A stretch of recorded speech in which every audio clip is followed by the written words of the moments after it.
নজর রাখবো যে খবরের দিকে। বিজেপির পর ভিক্টোরিয়া হাউসের সামনে সভা করতে চেয়ে হাইকোর্টের দ্বারস্থ হয়েছে আইএসএফ। 21শে জানুয়ারি দলের প্রতিষ্ঠা দিবস রয়েছে এবং সেই প্রতিষ্ঠা দিবসে সভা করতে চায় আইএসএফ। সেই কারণেই হাইকোর্টের দ্বারস্থ হয়েছে আইএসএফ এবং সেখানে কর্মসূচি করতে চায় তারা। পুলিশ বাধা দেওয়ার কারণেই এই হাইকোর্টের দ্বারস্থ হয়েছেন তারা। ভিক্টোরিয়া হাউসের সামনে সভার আর্জিতে হাইকোর্টে আইএসএফ এবং পুলিশ বাধা দেওয়ার কারণেই হাইকোর্টের দ্বারস্থ হয়েছে আইএসএফ। 21শে জানুয়ারি আইএসএফ এর প্রতিষ্ঠা দিবসের কর্মসূচি রয়েছে এবং সেই কারণেই সভা করতে চায় আইএসএফ। পুলিশ অনুমতি না দেওয়ার কারণেই আদালতে আইএসএফ।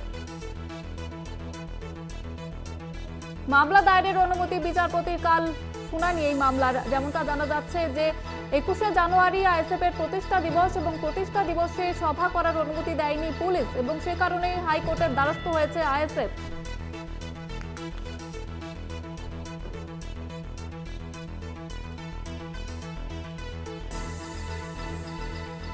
একুশে জানুয়ারি আইএসএফ এর প্রতিষ্ঠা দিবসের কর্মসূচি রয়েছে এবং সেখানে সভা করতে দেয়নি পুলিশ। সে কারণেই কিন্তু আদালতের দ্বারস্থ হয়েছে আইএসএফ।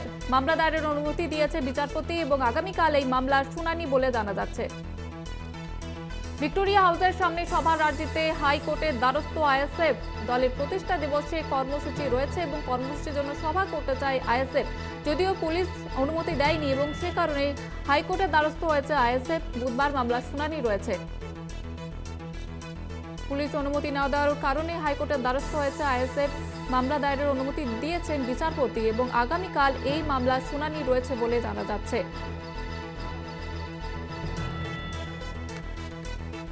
আর এই মুহূর্তে আমরা যোগাযোগ করতে পেরেছি আইএসএফ বিধায়ক নওশাদ সিদ্দিকী আমাদের সঙ্গে রয়েছেন এই মুহূর্তে টেলিফোন লাইনে।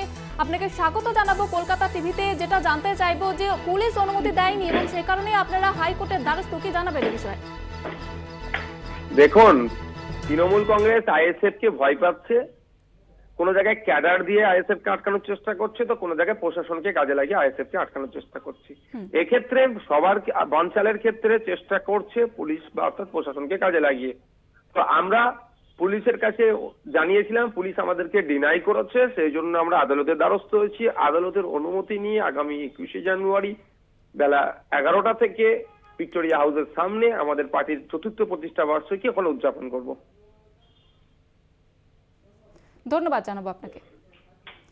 আমাদের সঙ্গে ছিলেন আইএসএফ বিধায়ক নওশাদ সিদ্দিকী। যেমনটা তিনি জানাচ্ছেন যে পুলিশ বারবার তাদেরকে বাধা দিয়েছেন এবং সে কারণেই হাইকোর্টের দ্বারস্থ হয়েছেন আইএসএফ এর নেতৃত্ব।